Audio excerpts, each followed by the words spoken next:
let's begin and continue to dive in that the fruit of our learning should help to bring home all of the rest of the hostages and protect our soldiers and Am Yisrael, all of the innocents, and bring an end to our war. Indeed. With that, we'll begin. So we had made, I think, pretty good progress on this issue here about Kol Kavua. I think what we're going to do today mainly is it's mostly going to be review. I'm going to add in a little bit more regarding this concept, and then we'll see if we have time to do anything else. So, Michael Schwartz, why don't you start reading Amar Rav Yosef? Amar Rav Yosef, Amar Rav Yehuda, Amar Shmuel, Lo hachu b'bekuach nefesh acher harov. Hekidami, inema da'icha da tisha Yisrael v'goy echad, binehu, rova Yisrael ninehu. Ela palga ufalga, sefek nefeshot lahakel. Ela da'icha tisha goyim v'Yisrael echad. Okay, so stop. So okay. Let's stop there. So go ahead, Nick, and say Rav Yosef said, Rav Yehuda said, Shmuel said, we don't follow a majority when in a case of Pekuach Nefesh. Hechidami, what's the case? If you say that there are 10 Jews and one non-Jew among them, excuse me, I keep doing that. 9 Jews and one non-Jew among them, it's a case where the majority are Jews. Rather, the case may be where it's 50-50, but in that case, then you have the idea of a sefek nefashot. You rule leniently. Rather, that there are 9 non-Jews and 1 Jew.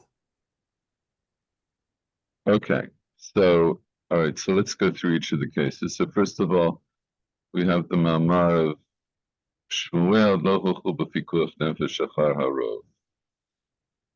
When it comes to pikuach nefesh, we don't go after rov. We don't go after a majority. And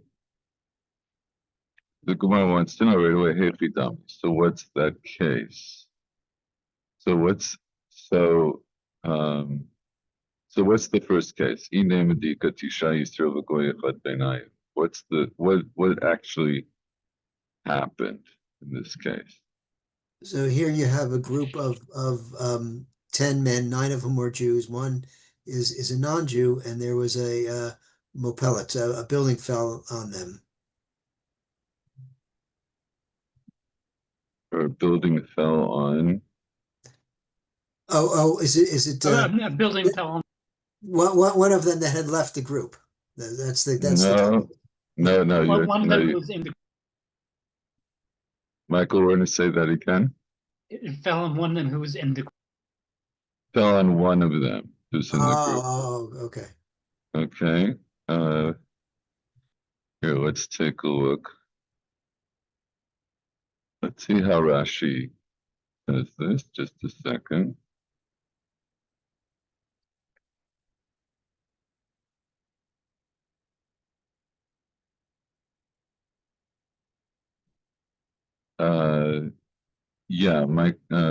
Michael Schwartz, read these first couple of Rashis. Lo halchu b'pikuach nefesh. Lo halchu b'pikuach nefesh achar harov. Dim sefek nachri or sefek Yisrael mafkichin. Mifavchin. V'afal gav deruva nachrit havi hatam. Okay, so what does that mean? So in the case of Pekuach Nefesh, we don't go after the majority. That if there is a doubt of a non-Jew or a Jew, we dig them up, even though in the case where the majority of the people are non-Jews. So Inematesha Yisrael v'chad nochri v'nafla mipolet al echad mehem ve'en yudua im Yisrael im nichrehu. So a building fell on one of them, and we don't know if it's the person who was the victim is a Jew or non-Jew. Okay, so I want to point out, I don't think I mentioned this before, but so the language that Shmuel uses,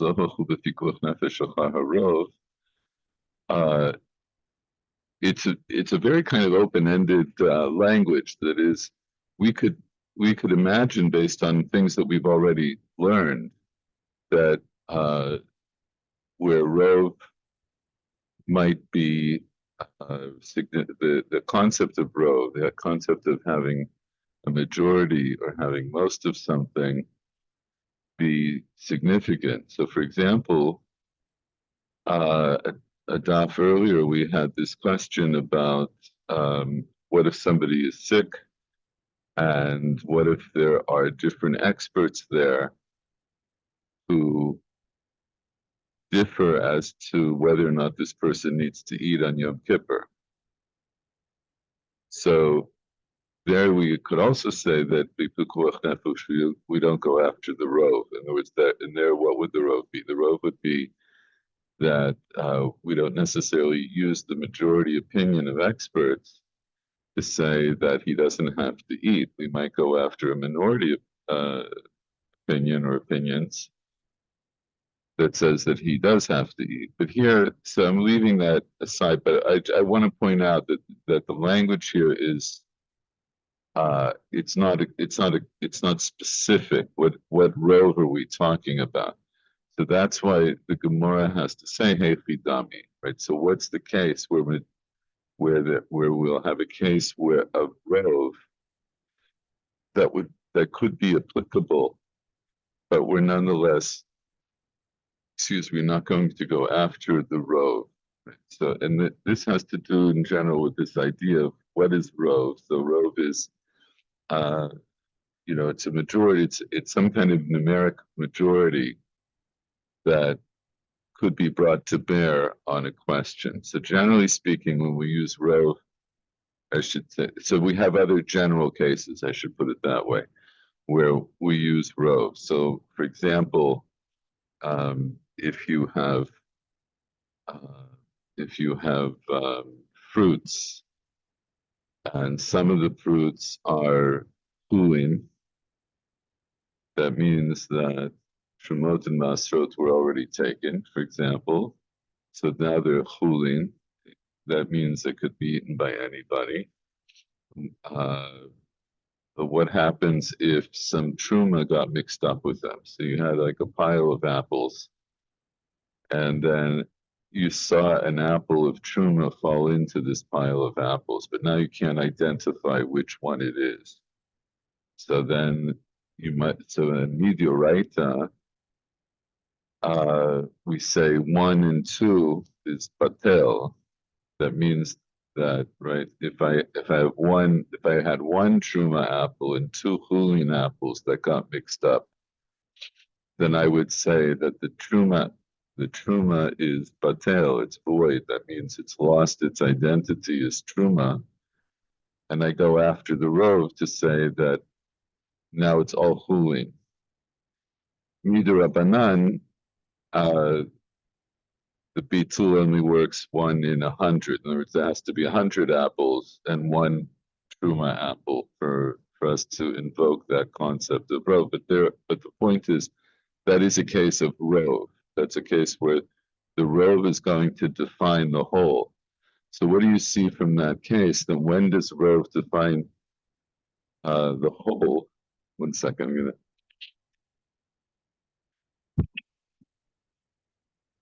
when do you see that the rov defines the whole? In that case, it's going to be when you have apples and apples, but you can no longer identify the one truma apple that would make it asur for anybody but a kohen to eat.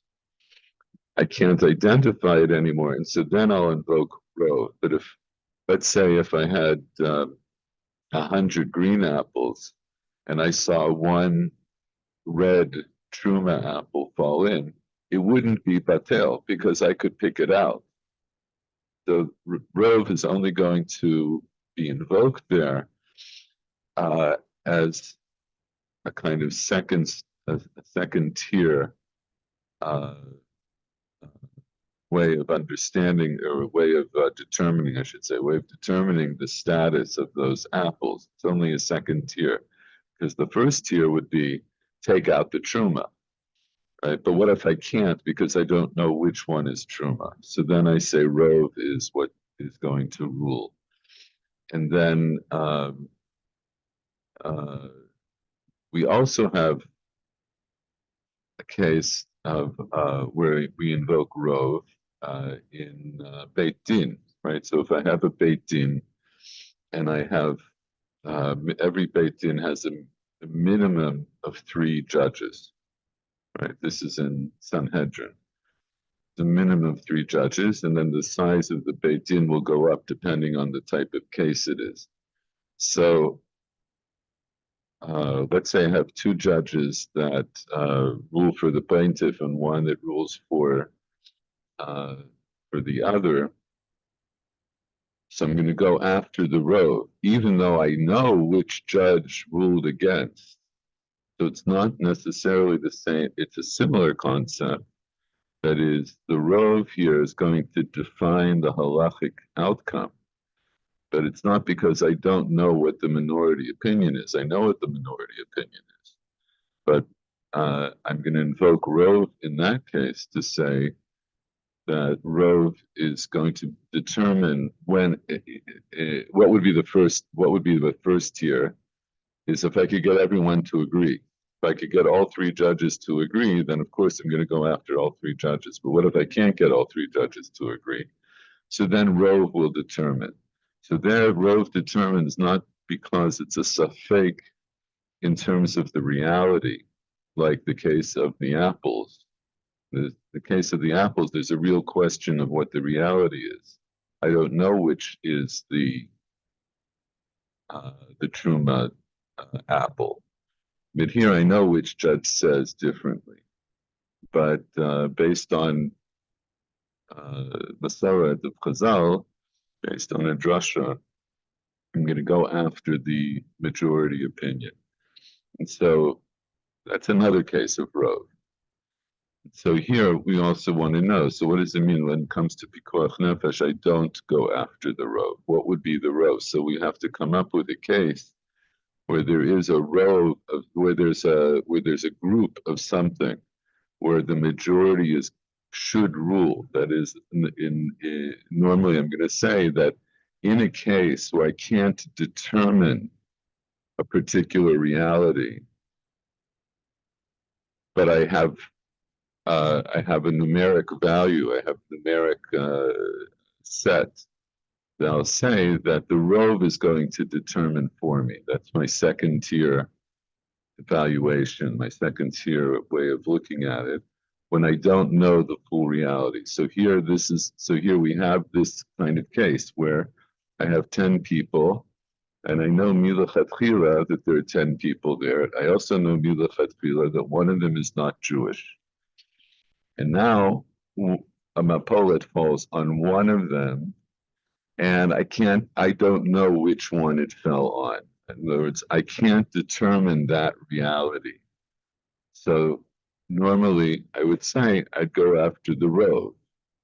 The rove is going to tell me for halachic purposes what the reality is. So the halachic reality should be that I'm going to say whoever it fell upon, whoever the mapolet fell upon, should be the same identity as the rove.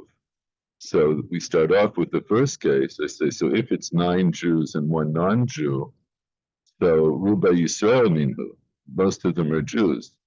So what's the point? Why can't that be the case that Shmuel was talking about when he said Lo halchu b'pikuach nefesh achar harov? Why isn't that a case?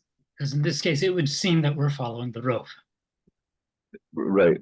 And to put it a little differently, in this case, if I do go by the road, which is my general rule, I will come out with this conclusion that I'm going to dig.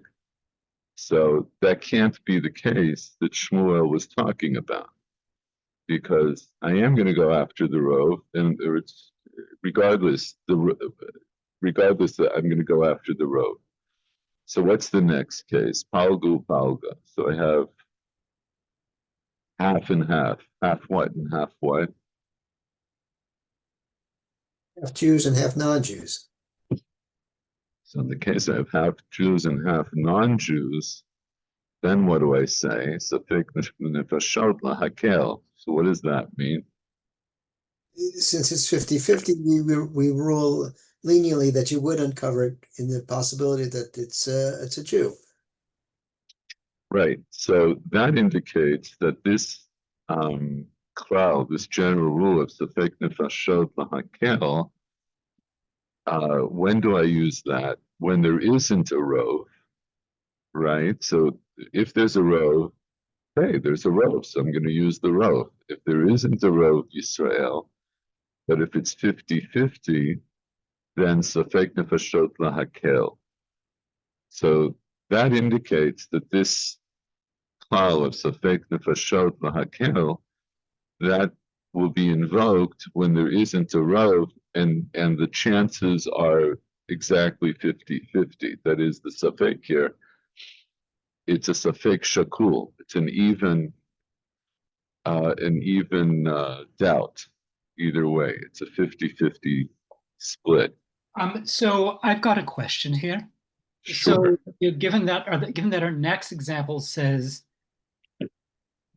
nine non-Jews and one Jew, we could read that in one of two ways. Either this extreme case means that, okay, if there's a clear majority of non-Jews, then we don't follow the rove. But what if it's 6 and 4? So could it be that sort of, if it's nearly half and half, but there's not such an extreme majority, then Sefek Nefashot might apply. Actually, so you anticipated, I think, what I wanted to say, which is, let's not take your case. Okay, we have the next case. We have 9 non-Jews and 1 Jew. Why didn't I also say that's a safek? I don't have to get to 60-40. I can get to 90-10. It's also a safek. I don't know. In other words, I'm not going to split hairs. I'll say, so if 50-50 is a safek, meaning what? So now I understand why I call it a safek as opposed to the first case. The first case is Tisha Yisrael, the Goy Echad. So there I don't invoke this question of safek because the rove is going to dominate, and the indication is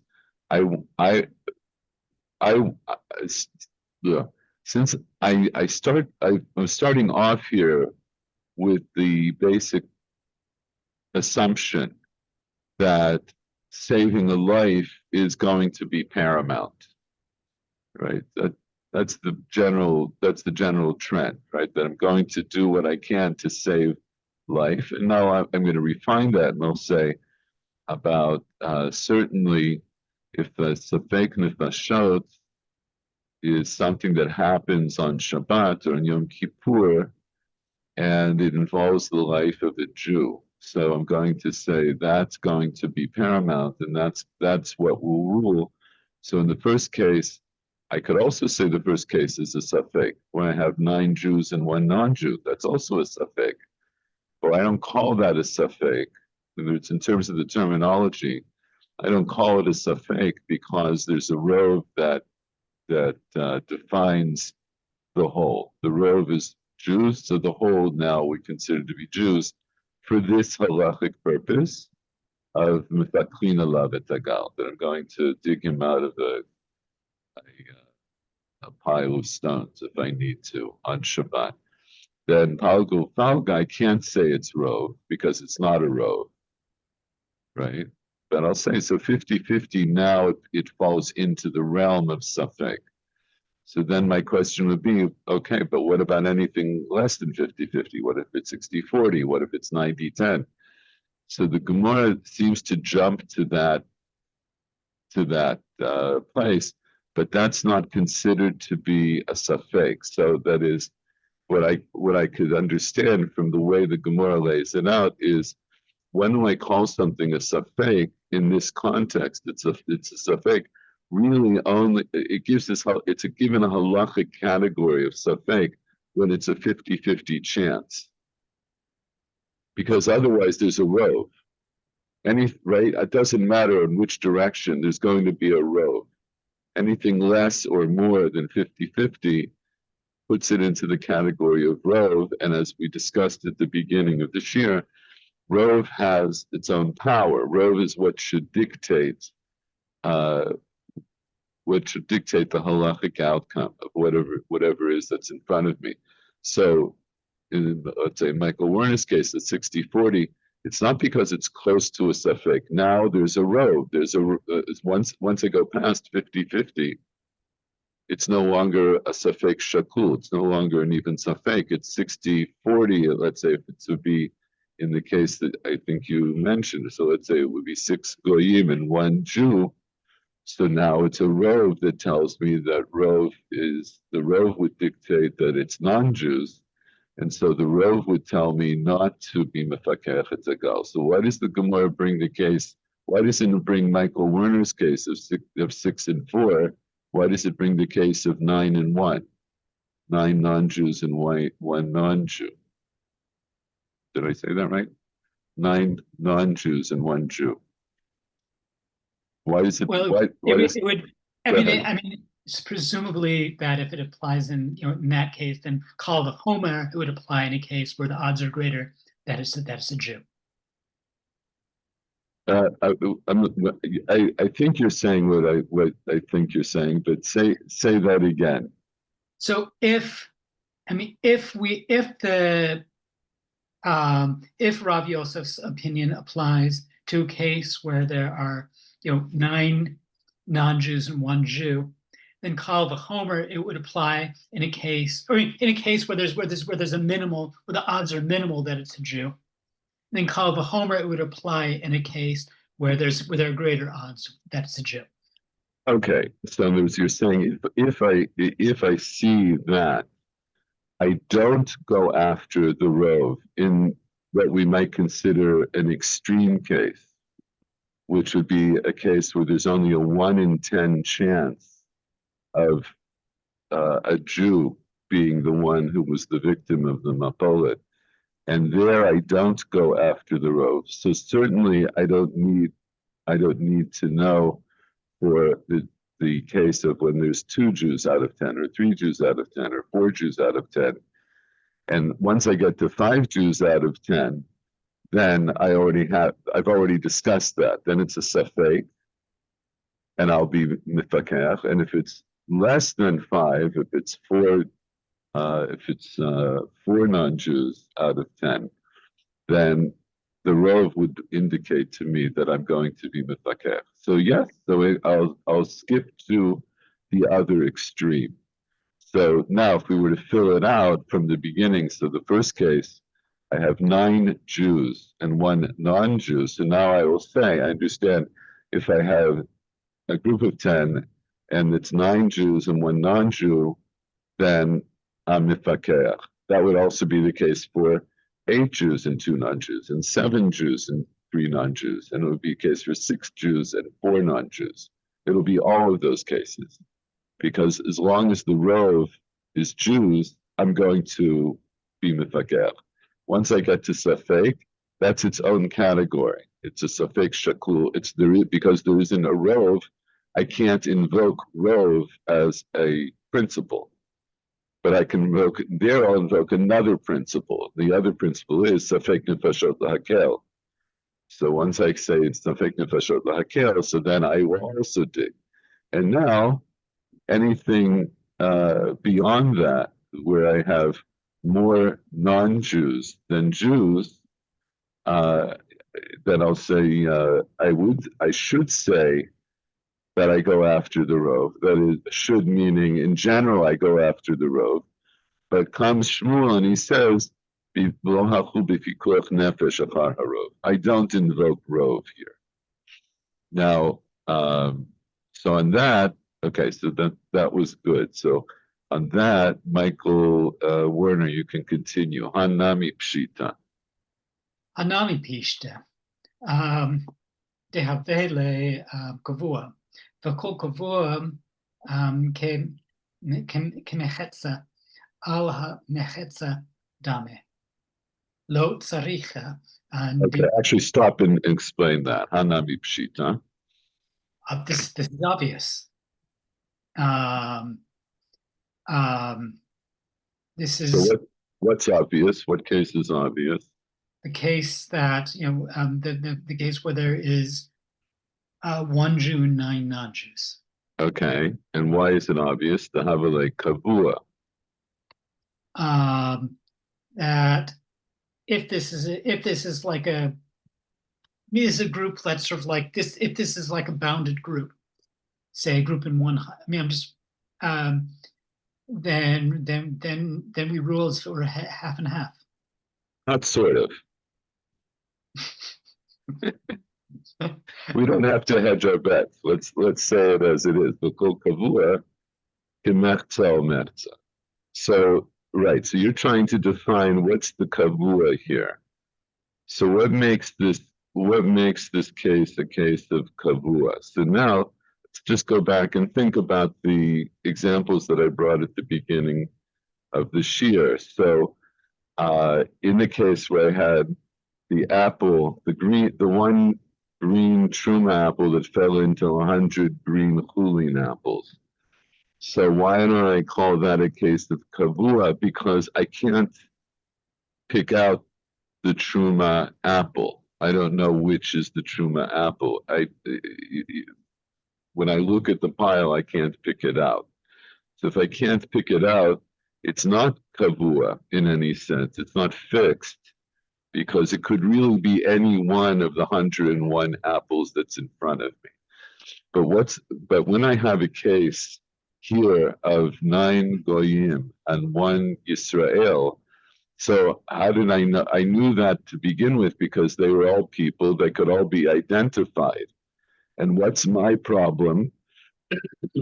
In principle, they could still be identified, except that now I can't, I can no longer see them. But in principle, they were always identifiable.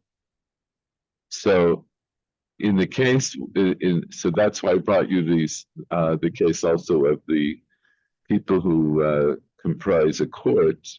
They're also identifiable at the beginning and the end of the case. So if I have the 3 judges, I know which judge says what. But then I have a principle that tells me that I go after rope despite the fact that despite the fact that the minority opinion is still identified with the judge who said it. So it's not that it's batel, it's not that it's lost in the same way, but I have an overriding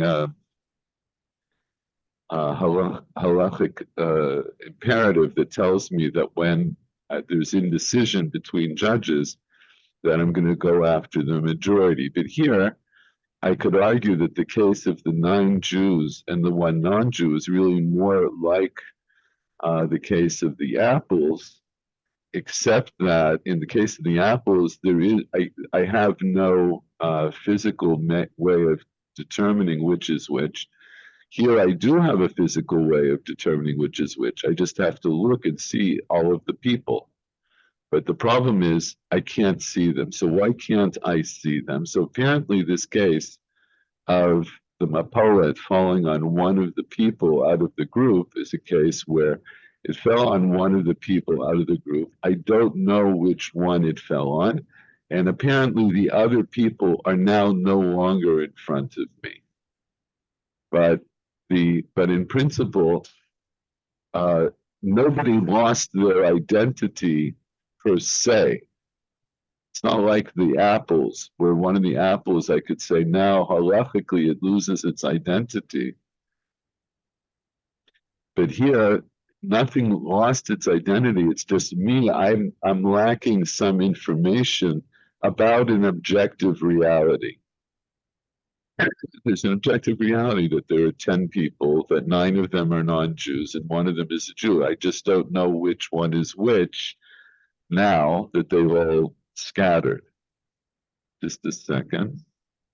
One second, I'm a bit confused. I want to make sure I understand that this last case, then, if it wasn't a case of kavua, then that would be good for Shmuel's argument that we don't follow the rove. But because it's kavua, it's not a case of rove. There's no rove. It's chetzi.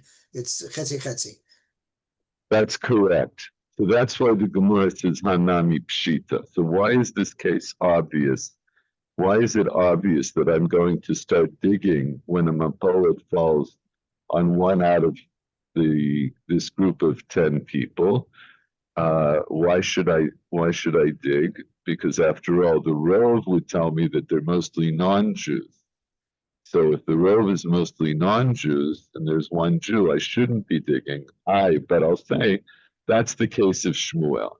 And he says, why do I need him? I need him dafka for this case where if I go after Rove would tell me I don't dig him out, because chances are he's the Rove. I shouldn't say.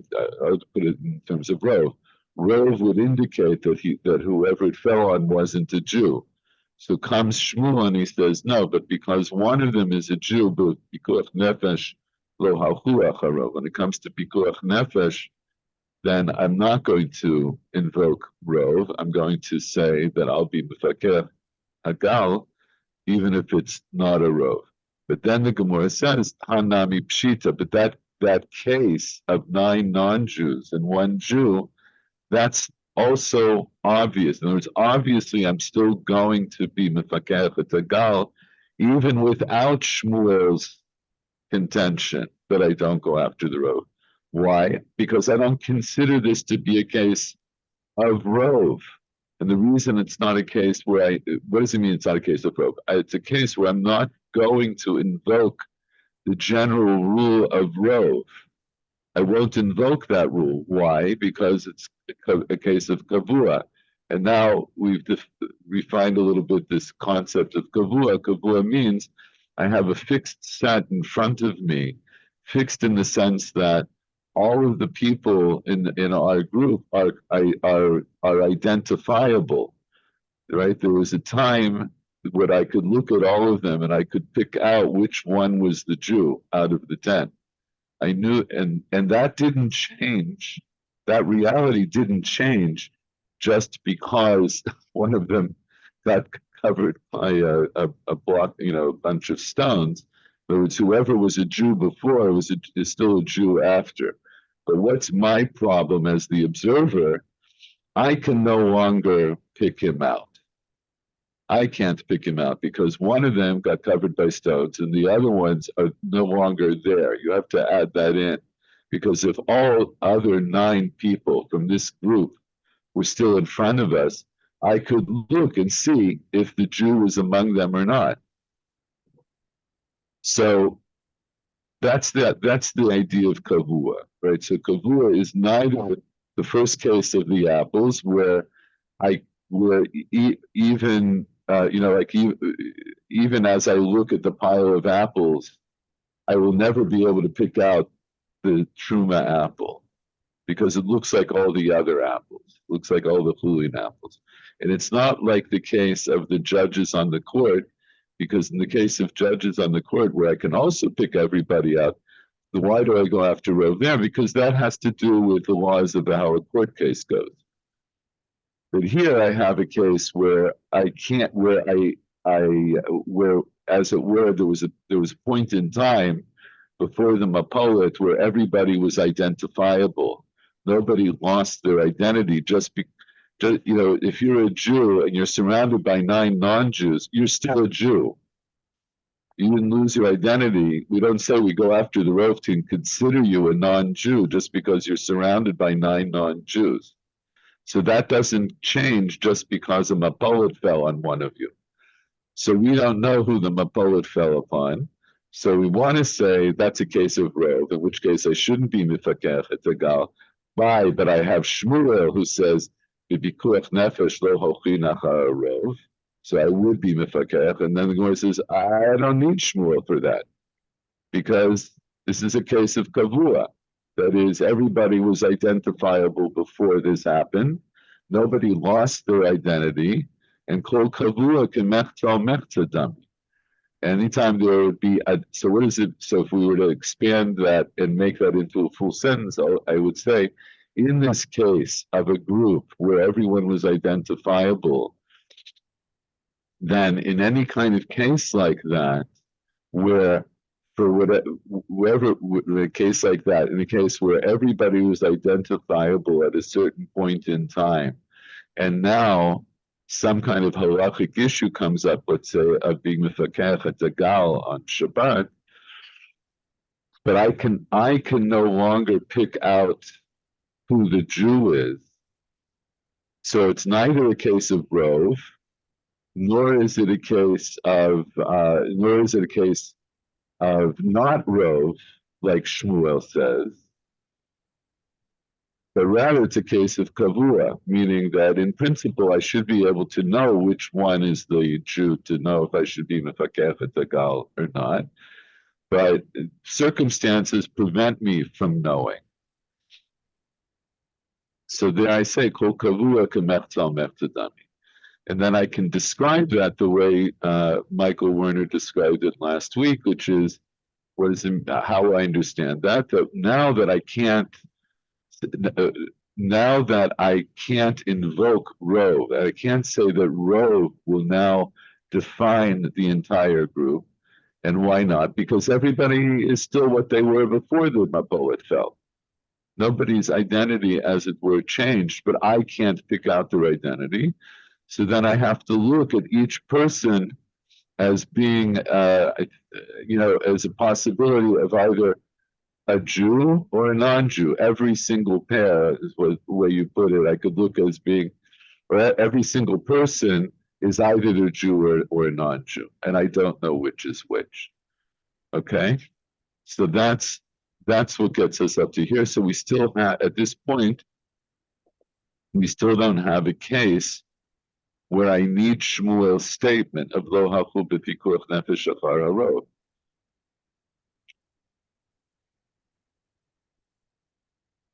So what does that bring us up to? Now, so Michael Werner, you continue. Lo tzricha. Lo tzaricha. Tifrush lechatzer acheret. Okay, so stop and just explain that. So this principle is still needed. It applies to the case of someone who's gone to another chatzer. Okay, so go ahead and read a little further. Mahu detema. Mahu detema. Kol dendefaresh meruva paresh. Ka mashmalan. Dela halchu b'chuach nefesh achar harov. Okay, so explain that. Mahu detema, what does that mean? So what is this based on? What is the No, what does the words mean? Mahu detema. What does detema mean? Ema, lema, tema. Okay, Michael Schwartz. Because you could have said, You could say, right? Tema. Mahu detema. What would you say, right? What would you say, or what could you say? Kol de parish, meruba parish. So what does that mean?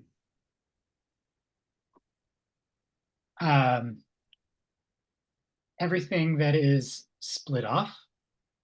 Okay, right. Anything that splits off or separates from the separates. It's separated from the majority. Separates from the majority. Okay, so that's the phrase. And what does that mean? Kol de parish. What does it mean practically? It means that if somebody has left the group, for example, gone to a different chatzer, then he's no longer considered part of the group. No, but what is it? What is it? Okay, you're saying something which may be correct, but it's not what the words are saying. Kol de parish, meruba parish. Anyone who separates from the group, meruba parish. What does that mean? So from the majority, he's separated. No, He's separated from the majority. So what would that tell me in our case about the person who left the group? What would that tell me about them?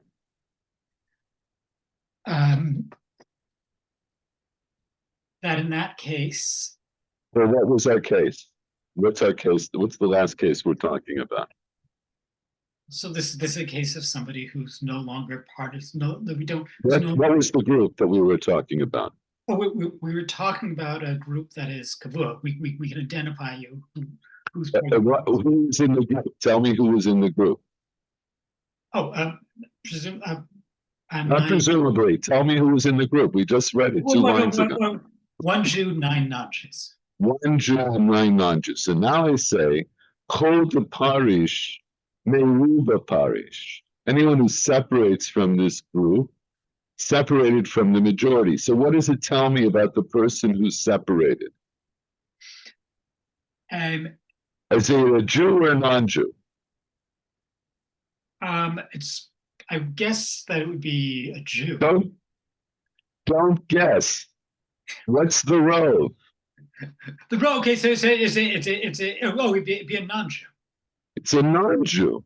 Right. So once I say Kol de parish, meruba parish, now I'm invoking a different concept. I'm saying, when did I say that Kol kavua kamertal metadami? That's when I have this group of people that are all together, and they're identifiable generally as a group, and then they subdivide into 2 categories in our case of Jews and non-Jew, let's say, right? So we have 9 non-Jews and 1 Jew.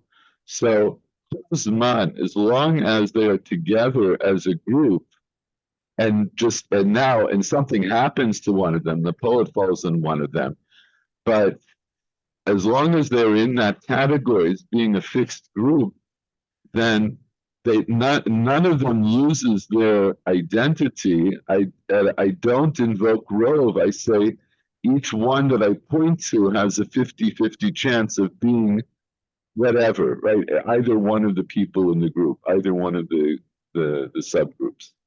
But once one of them removes themselves from the group, Kol de parish, then what do I say? Once he's left, then that reality now changes. And now I'll say, whoever left from the majority.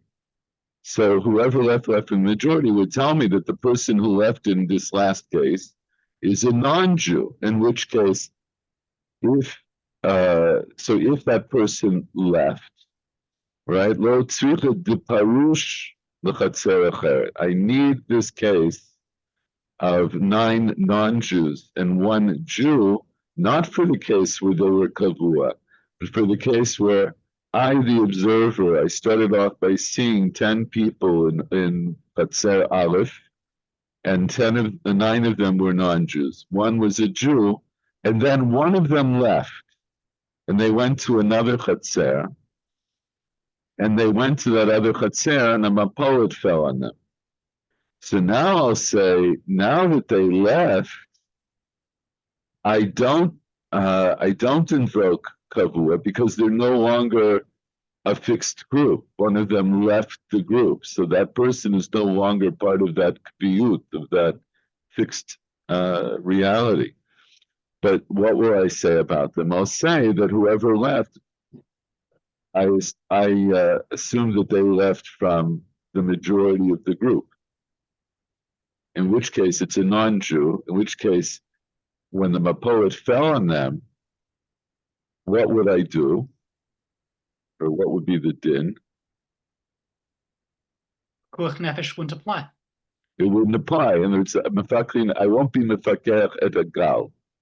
I won't uncover them on Shabbat because now that they left the group, and apparently it's also, we have to add, apparently it's also a case where the 9 people who didn't leave apparently are no longer available after the Mapolet fell, right? It must be a case where now the group scattered after that point. So I should say that Ein Mefakrin Alav Etagal, Kamash Malan, but it comes to teach us D'lo halchu b'pikuach nefesh achar harov. So what comes to teach us that we don't go after the rov in pikuach nefesh? It's Shmuel's principle. Shmuel's principle is that, so now I see a case, finally, where Shmuel's principle will apply. I need it for this case where I had a fixed group of nine non-Jews and one Jew, and then one of them left the group and went to a different chatzer, they went to a different area. And then in that second area, that second geographic location, a mapolet fell upon them. And I don't know which, I don't know whether he's a Jew or a non-Jew. And I should apply the principle that tells me kol de parish meruba parish. I would normally apply that principle, and it would tell me not to dig him out because most of the people were non-Jews. Kol de parish meruba parish. Anybody who left the group left from the road. So I'll assume he's a non-Jew, but Kamash Malan, Shmuel comes to teach us that in such a case, where it involves pikuach nefesh of the Jew, lo halchu acharov. I don't go after the road, and I won't say kol de parish meruba parish. Just because I am a quasi-American liberal, I would think, and if this were happening in real life, my impulse would be to dig the person out regardless.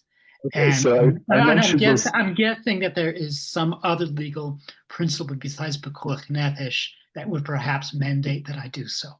Yes, there is, and that's why I mentioned this like either last week or 2 weeks ago, because I know that if Paul was here, he would already have stopped me much earlier. And much less apologetically than I did, yes. So yes, so the quick answer is, if this were to happen in real life, God forbid, yes, you wouldn't be thinking about these rules or not or whatever, even if you thought, or even if you knew that the person who was under the pile of rocks was a non-Jew, you would dig them out. And you know what, because I think I mentioned this last time, I showed you in the beginning, if you remember a few weeks ago, I showed you look at the Rambam at the very beginning. It's the first halacha of Hilchot Retzicha v'Shmirat Nefesh. And he says that it's forbidden to kill a Jew.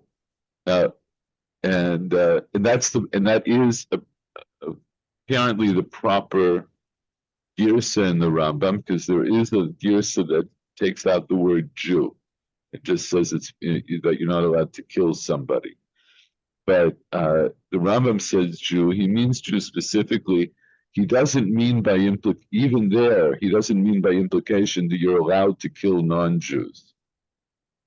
But what he means there is that for the particular Isur of Retzicha, for which you will be liable for a particular kind of capital punishment, that actually only applies to Jews. But it's not like you're allowed to go and kill other people, but other principles will apply that will invoke other punishments. And so also when it comes to saving a life, which is the flip side of not killing somebody, but saving somebody's life, it essentially the same principles will apply. But what it means is that if you have a case, so what's the Gemara talking about? If we give it, let's give it a more explicit example. We'll say if all of the non-Jews are Ovdei Avodah Zarah, then there isn't an imperative to save the life of an Oved Avodah Zarah. But that's the extreme case, right? The extreme case, on the extreme end, you're not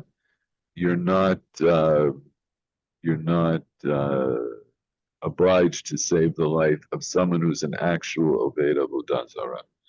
But normally, in terms of what you're asking, Michael Werner, yes, if you were in a position to save the life of a non-Jew, which would involve violating Shabbos, you would save it the same way as if it was a Jew. You wouldn't make that distinction.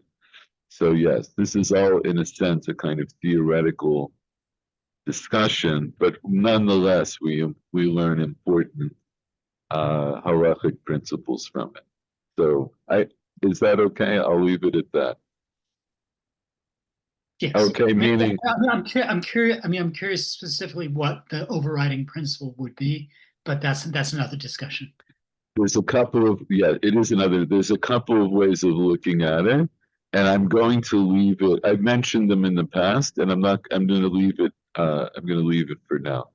If we ever, God willing, I shouldn't say if, but when we get through all of this, meaning when we finish this parak in Yoma, if there's a general vote that everybody wants to learn about Hilchot Ritzicha of Shmirat Nefesh, then I can do a series of shiurim on that in particular, which maybe we'll do. Maybe we haven't finished all of the sugya here about Pikuach Nefesh, but maybe when we do, maybe even before we get to the end of the chapter, maybe we will digress and look at some practical halacha and about how this works out.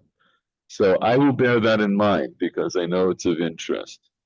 I mean, maybe it may should only speak for myself, but I have a strong catastrophic imagination.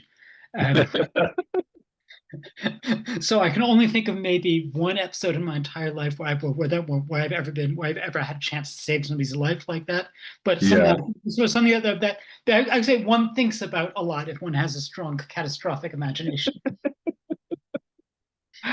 Okay. Okay, but you know what? It is of interest, and potentially very important. I think in principle it's important, even if hopefully none of us will be confronted with such a case, because hopefully just for all kinds of reasons, including the sense that if I was confronted with such a case, I would just be worried that I'm not competent enough to save somebody's life. I mean, it's a huge responsibility that would be thrust upon me, which I would not want to have responsibility for. Actually, I can think of 2 episodes on Shabbat, which are actually similar episodes where perhaps incorrectly I invoked Pekuach Nefesh to do something that involved breaking Shabbat. Well, without knowing any of the details. So again, and without knowing particulars, I might not have invoked the principle correctly. I might not have done the right thing, but I am thinking of specific cases. Okay, so again, I'm going to put that aside, and I will just remind you that we just before this, right? We did a braita where it said when it comes to Pikuach Nefesh that you don't hesitate and you don't go and ask Beit Din, right? We had these series of questions. You don't go ask Beit Din, you act to save somebody's life. So if you're in such a situation, the first thing that you should be thinking about is not necessarily, am I doing this right, or can I invoke Pikuach Nefesh? But if you really think that somebody's life is in danger, you do what you need to do at that moment that you think is appropriate at that moment. None of us no one person will be completely expert at any one time. Meaning, let's say, even if you're a posek, even if you're one of the poskei hador, and somebody falls ill in front of you, so you might know the halacha that you should save them, but you may not know how to save them because you're not also a doctor, right? In other words, there's too many factors that are involved. So none of us are going to be held liable if betom lev, right? If we innocently are trying to save somebody's life, and we're just doing it the best we can. So I want to put your mind at rest for that. And that's quite aside from that. In such a situation, we don't necessarily think very clearly. Yeah, exactly. All of that is true. So let's tie this up a little bit here. So Rashi says here, Yisrael, right? So Rashi says, this is just, right? I'm going back a few lines in the Gemara. So we're still trying to find the case where Shmuel's principle is going to apply, that lo hachub acharot b'pikuach nefesh. So I want to say, the Gemara says, it must be a case where there's 9 non-Jews and 1 Jew.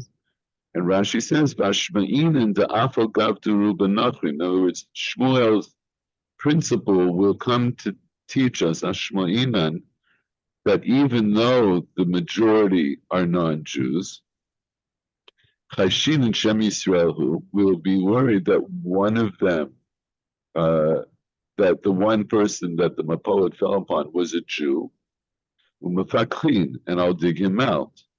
And on that, the Gemara says, Hanami Pshita, but that case is also obvious. The Kaimalan, because we have already established la halacha that kol kavua kemechtzal mechtadami. Because I have this principle of kol kavua kemechtzal mechtadami.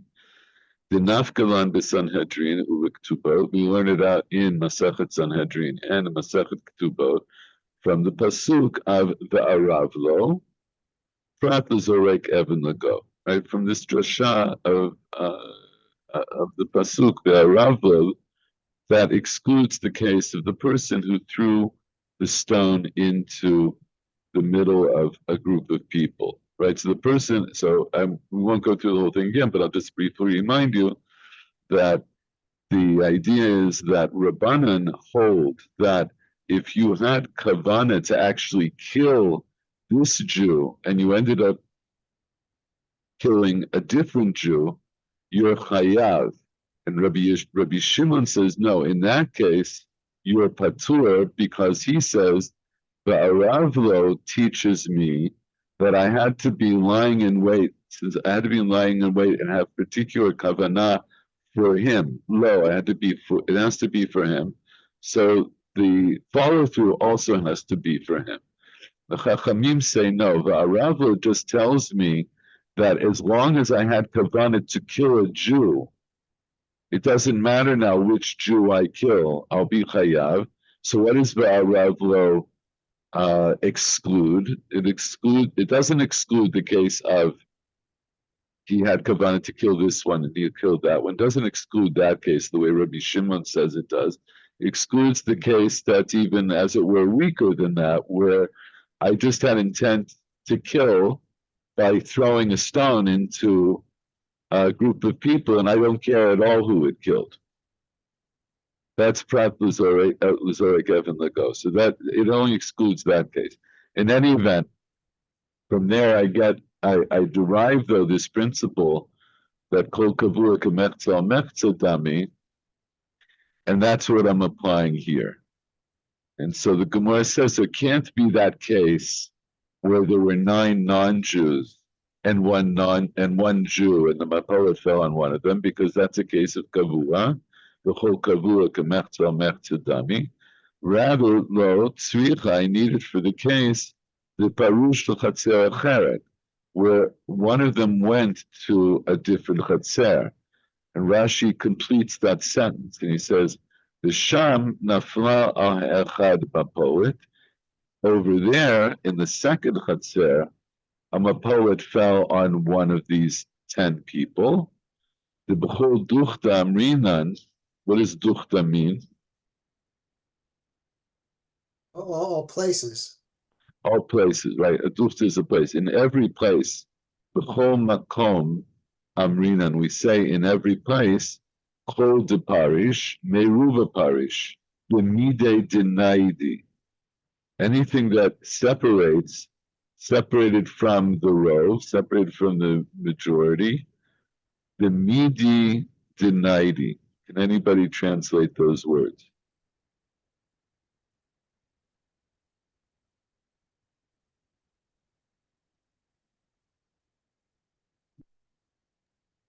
In It's- something that's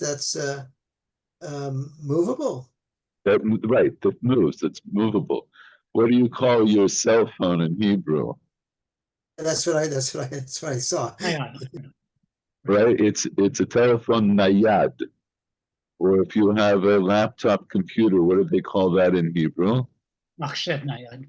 Machshev nayad. And we learn it from it's a word in Aramaic, and we have the same root in Hebrew. We say about Cain, he was na v'nad ba'aretz. I don't know how they translate that, but na also means like he's moving, like they think they say like moving to and fro or something. That he was moving, and I think we've mentioned this many times before that we call real estate in Hebrew we call nichse de lo naidi. It's property that doesn't move. I think say it in English as well. You say immovable property. you say movable. I was going to say, which I think in the English, I think they got it through the French, which I think they just say immobilier. I think my French is not good, but that's a word in French, right?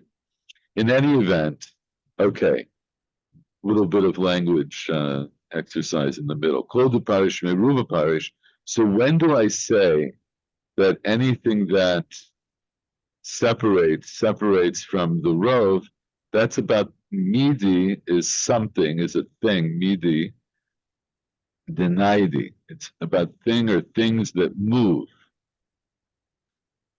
So as opposed to, so naidi here means as opposed to kavua. Kavua meant that it's fixed, meaning it's in a fixed place. It doesn't mean the people in the chatzer had to stand immobile, but what makes them fixed is I see them as a fixed group within a fixed geographic area. But once one of them leaves that, then I should invoke this. Right, I should invoke kol de parish, and that's what. Let's go back and read it again. Lo tzricha, I need Shmuel's statement in the case of parush l'chatzer acheret, where one of the people left to another chatzer, and over there in the other chatzer, the mapoet fell on one of them. The bechol duchta amrinan, because in every place, meaning in every other place until now, I will say, kol de parish, anybody who leaves the group, meruba parish, he left from the majority. I say that about things that move. V'hacha lo amrinan hachi.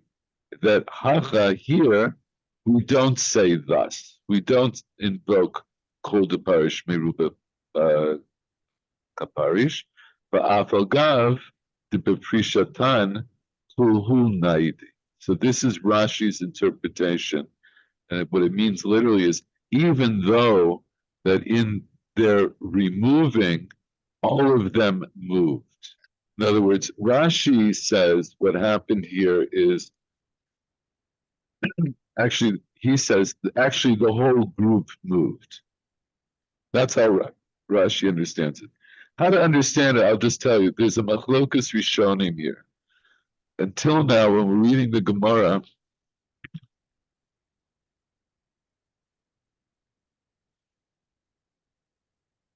we pointed this out. We have a group of 10 people, 9 non-Jews and 1 Jew. And then what did we say? One of them left and went to another chatzer, and then a mapoet fell on them. So, of course, the first question is, first point is, I could say, I can tell you who it is because the other 9 people are still standing there. So if the other 9 people are still standing there, I know who the 10th person is. So apparently that's not the case. Apparently it's a case where I don't know what the other 9 out of 10 people either. So then what's the case? So Rashi says the case is actually that everybody moved. And some people say one person moved, and when Rashi says that, Rashi implies here that everyone moved, though it doesn't necessarily mean that they all moved to the second chatzer, because if they're all standing in the second chatzer, so then I'll say they're kavu in the second chatzer, right? So maybe Rashi means that one of them moved to another chatzer, and the other one's just scattered, and I don't know. So we'll leave it at that. There's other dayot in the Rishonim about how this works, but I think we'll leave it at that. So at this point in the Gemara, I do have a case where I need Shmuel. I need him for the case that tells me where I had 9 non-Jews and 1 Jew, and then one of those people left and went to another chatzer, and now, for whatever reason, I don't know what happened to the other 9 people. I don't know and I don't know which of the 10 original group is under that pile of stones. So I will dig him out, despite the fact that kol de parish meruba parish, despite the fact that normal rules of halacha would tell me that I'm going to assume that he came from the Rov and he would be not Jewish, and therefore I wouldn't dig him out. So that's our review until now.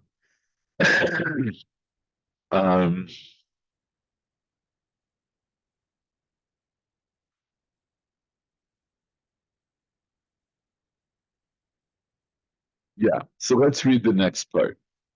So the Gemara is also going to challenge what we just learned. So Michael Schwartz, why don't you read Ini?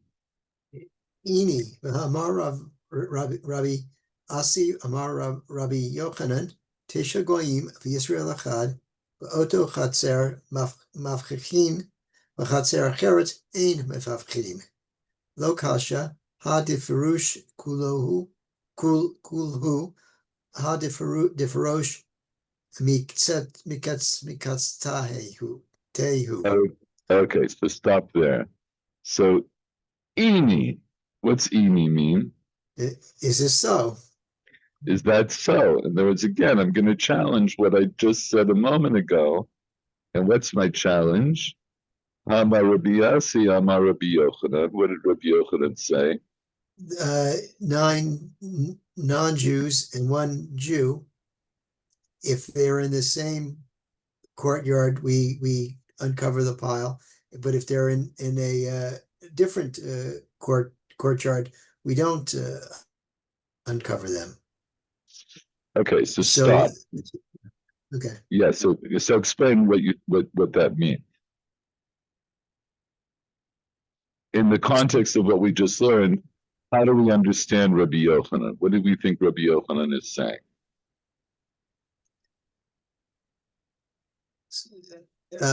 If they were all in the same courtyard, then we uncover them. So if the one, but if it's a different courtyard, then we don't have a cover them. So maybe if the person who ended up in the other courtyard where the building fell, if it came from the group that, but it does if it came from a group in that courtyard, then we do it, but then that's not the case of a separation, because if it comes in a courtyard, another courtyard, then we don't uncover the pile. You're going to have to. No, I'm going to force you to be more specific. Okay. So what was our conclusion before we came to the Ini? What did we conclude? What was our case, and what was the halachic conclusion? So there was a case of 9 non-Jews, 1 Jew.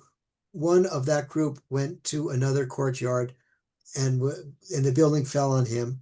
And in that case, we don't we uncover him because we don't go after the majority.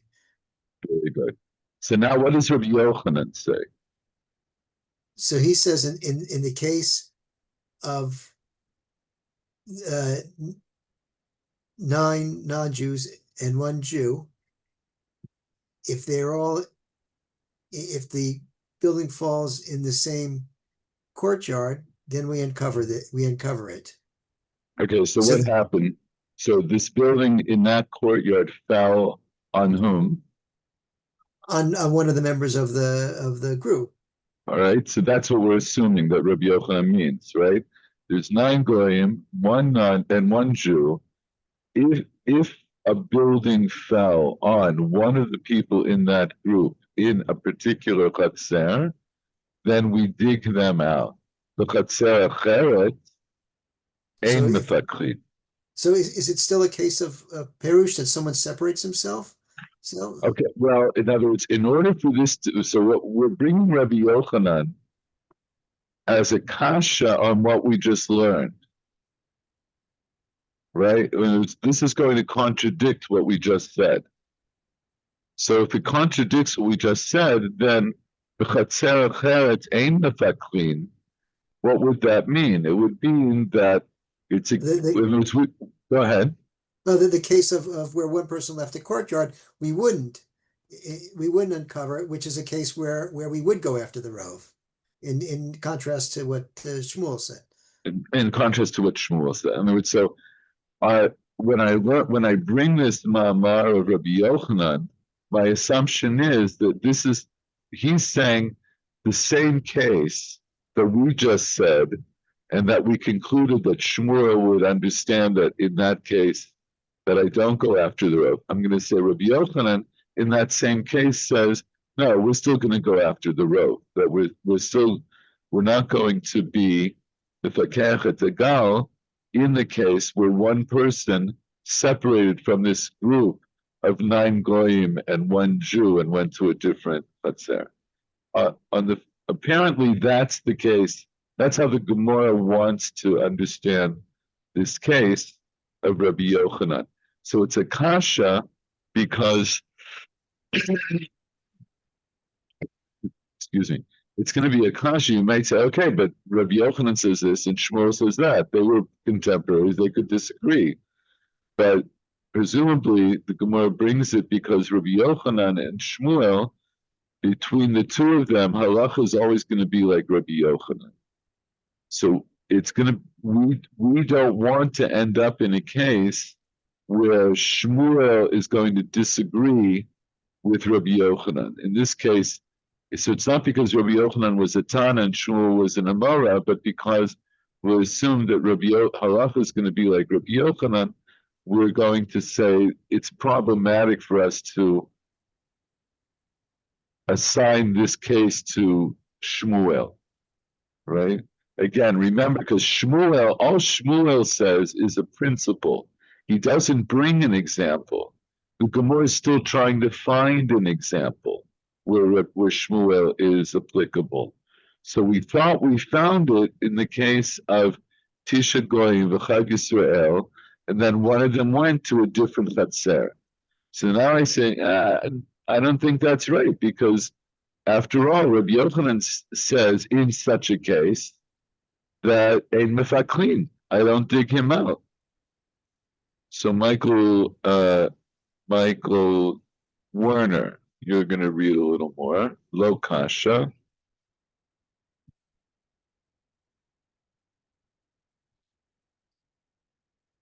You're muted. And I was being so articulate. You missed out. You should have seen the one that got away. Lo kasha. Lo kasha. Ha difrush kulahu. Ha difrush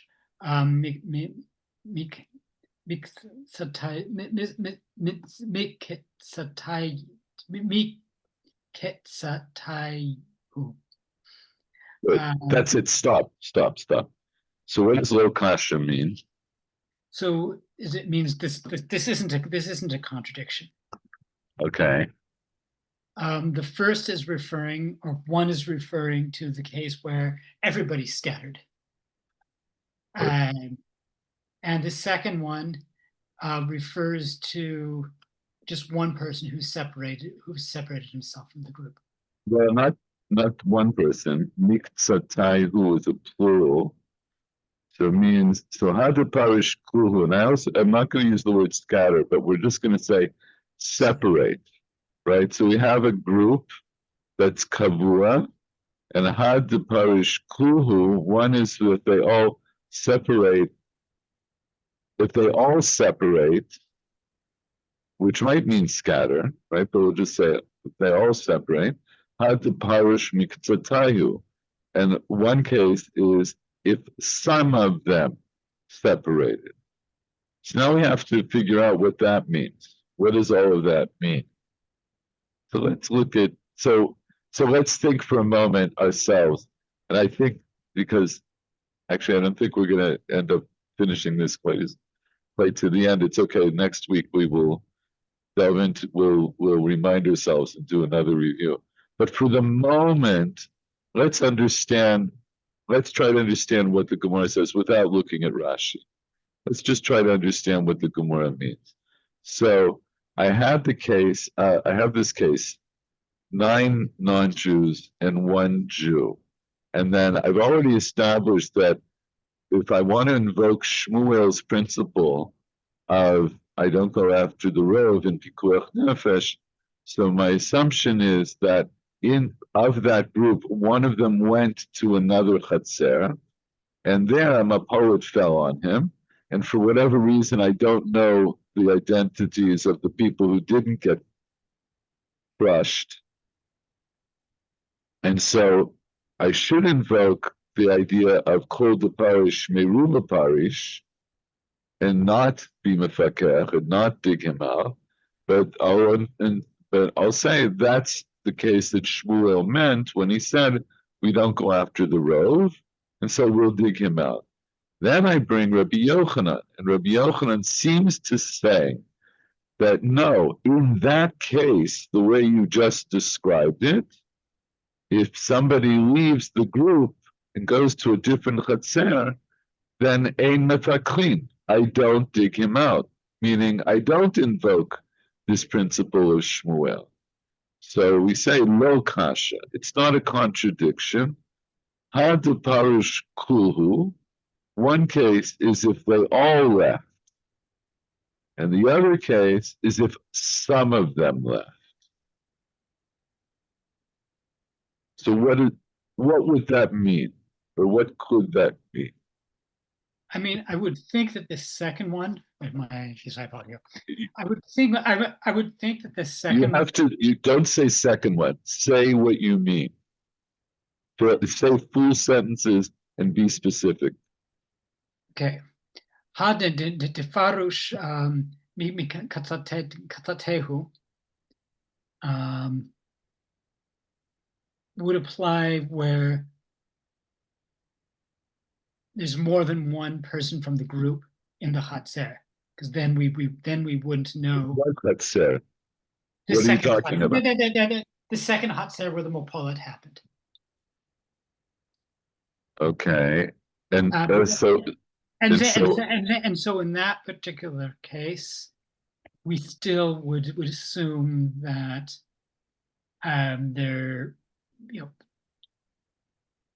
we still would go after the rove because there's still some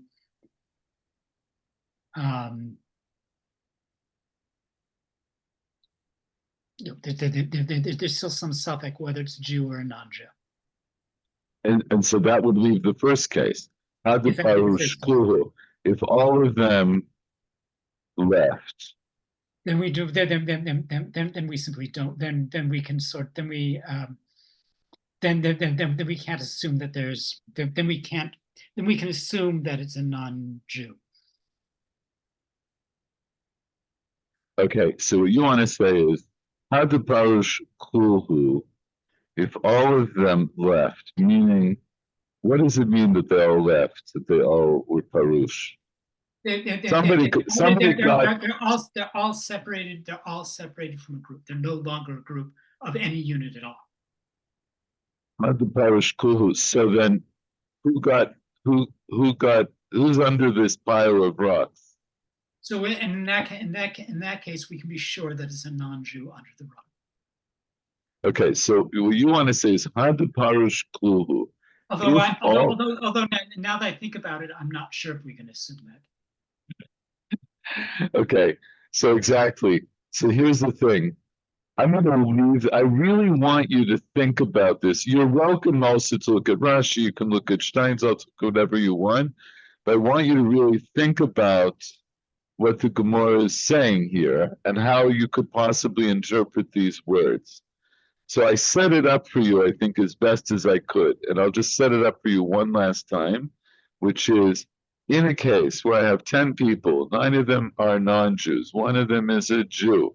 And then according to the way we wanted to learn Shmuel, we'll say one of those people, and we don't know which one, left this group in Chatzer Aleph, went to Chatzer Bet, and there a Mapoet fell upon them. And I don't know which of the 10 people left, because apparently for whatever reason, I can't get a hold of these other, the remaining 9 people. So Shmuel says, in such a case, I don't invoke the klal of kol parish meruba parish, which would tell me I'm not mefakech et gal because the rove were non-Jews, but rather I'll say the pikuach nefesh lo hakuach ha'arov. And that would give me my case that I'm looking forward to, that Shmuel would be relevant in talking about. Then the Gemara says, but Rabbi Yochanan says, and he seems to say, in what seems to be that case that we just described, of 9 non-Jews and 1 Jew, where one of them gets hit by a mapoet. So if they're hit by the mapoet in the same chatzer as the group, as where we started with this group, then mifaklim. But if one person got hit in another chatzer,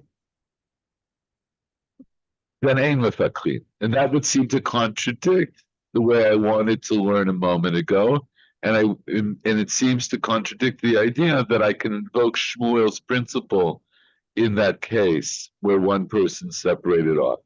So that's the setup, and the Gemara says it's not a contradiction between what we just said a moment ago to try to understand Shmuel and what Rabbi Yochanan is talking about, because one case is a case where they all left, and another case is where only some of them left.